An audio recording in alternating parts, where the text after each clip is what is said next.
waxaan aragnay haddaan idin sheegno kaamirada gadaasheeda idin kala hadli doonaaye sanadkan waxaan arkay kuma fikirayn foomit inaan arki doono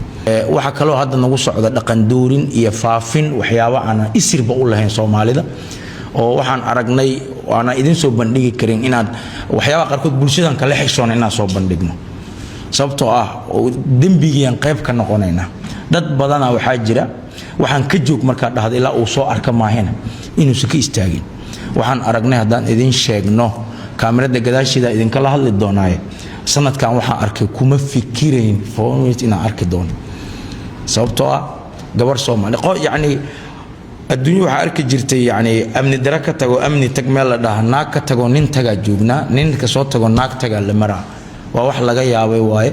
waxa soo dhan waxa rabnaa annagii saxaafada inaan wajahno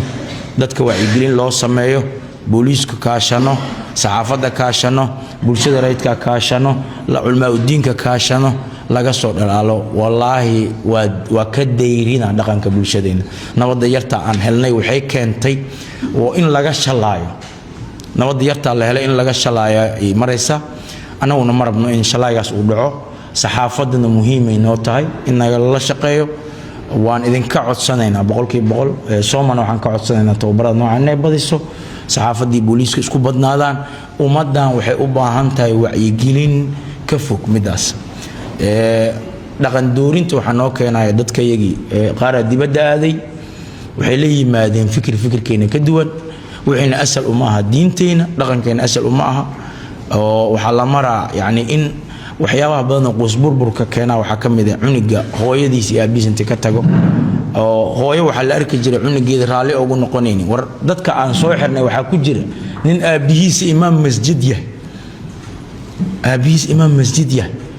oo og waxa uu sameeyay inuu naaqdaaban soo dhigo oo su'aashan weydiiyay aabahaaga imaam masjid miyaha raali buu ka yahay sababtoo Soomaalida ninba gabadhiis wuxuu u dooxay wixii lagu tuhmay u dilay